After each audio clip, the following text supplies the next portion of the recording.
आज के दिन राजस्थान शर्मिंदा हुआ है। शर्मिंदा इसलिए हुआ है क्योंकि राजस्थान के मुख्यमंत्री का झूठ और पाखंड सामने आ गया है, और वह भी राजस्थान हाईकोर्ट के सामने। राजस्थान हाईकोर्ट के सामने यह आ गया है कि राजस्थान के मुख्यमंत्री एफआईआर दर्ज किए बिना अपने विरोधियों को गिरफ्तार करना चाहते हैं और बदनाम करना चाहते हैं। मुख्यमंत्री यानी किसी भी राज्य का मुख्यमंत्री होना एक सम्मान की बात है। शर्म आनी चाहिए राजस्थान के मुख्यमंत्री को, जो जनता के सामने झूठ बोलते हैं और जनता को बरगलाना चाहते हैं। राजस्थान के मुख्यमंत्री ने एक प्रेस कॉन्फ्रेंस करके केंद्रीय मंत्री गजेंद्र सिंह शेखावत के संबंध में और उनके पिताजी के संबंध में और उनकी दिवंगत माताजी के संबंध में एक्यूज बताकर, आरोपी बताकर उनको बदनाम करने की कोशिश की, उनको एक घोटाले से जोड़ने की कोशिश की। मैं अब आपको एक दस्तावेज दिखा रहा हूं। उस दस्तावेज में हाईकोर्ट के सामने सरकार यानी मुख्यमंत्री के वकीलों ने, यानी गहलोत सरकार के वकीलों ने क्या कहा है। जिस मामले में मुख्यमंत्री केंद्रीय मंत्री और उनके परिवारजनों को गिरफ्तार करना चाहते हैं, आज हाईकोर्ट के फैसले में आ गया है कि उनके खिलाफ कोई एफआईआर है ही नहीं और न ही उनको आरोपी माना गया है, न एसओजी में और न ही पुलिस में। राजस्थान हाईकोर्ट के फैसले में स्पष्ट रूप से हाईकोर्ट जज के आदेशों में लिखा है, the state of Rajasthan submitted that presently the petitioner is not an accused in any of the FIRs registered by the SOG. Learned counsel further submitted that since the petitioner is not an accused in any FIR, there is no apprehension of him being arrested by the SOG / Rajasthan police.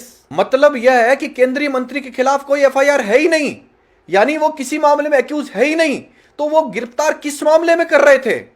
कभी तो मुख्यमंत्री कहते हैं कि अगर वो निर्दोष है तो हाईकोर्ट क्यों नहीं जाते, अपनी गिरफ्तारी क्यों नहीं देते, और कभी वो कहते हैं कि हाईकोर्ट क्यों चले गए।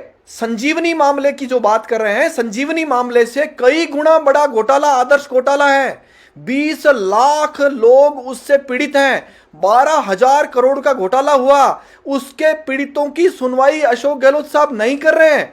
और कहीं ना कहीं संजीवनी के नाम पर, जिसमें जनता को पता चल चुका है कि गजेंद्र सिंह शेखावत का कोई लेना देना है ही नहीं, उस मामले को आगे बढ़ाकर असली जो खिलाड़ी हैं, असली जो आरोपी हैं, असली जो गबन करता, घोटाला करता है, उनको बचाने का काम चल रहा है। आप क्यों नहीं पकड़ते उन घोटालेबाजों को जो संजीवनी से बड़ी बड़ी कई सोसाइटियों ने जनता का खून चूस लिया है और मेहनत की कमाई को खा गए हैं, उनके खिलाफ कार्रवाई क्यों नहीं कर रहे हैं। आप अपनी राजनीतिक रंजिश को निकालने के लिए अपनी शक्ति का, सत्ता का, पुलिस का दुरुपयोग क्यों कर रहे हैं। जनता गुस्से में है। राजस्थान के मुख्यमंत्री अपने विरोधियों के खिलाफ मुकदमे करने के माहिर माने जाते हैं, चाहे वो प्रताप सिंह खाचरियावास हो, चाहे वो राजेंद्र सिंह गुडा हो, चाहे वो सचिन पायलट को एसओजी से नोटिस दिलाने का काम हो, चाहे और अपने पार्टी के एमएलए और उन सब के खिलाफ मुकदमे खोल करके और उनकी फाइलें बनाने का काम हो।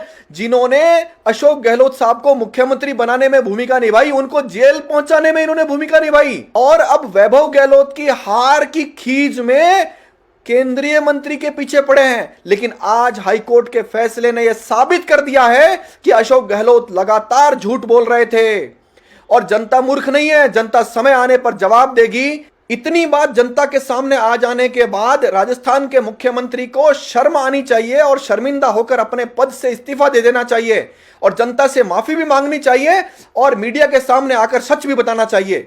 मीडिया में अपना प्रभाव दिखाकर विरोधियों के खिलाफ कार्रवाई करने वाले लोग आज जनता के सामने एक्सपोज हो चुके हैं, उनकी सच्चाई सामने आ चुकी है।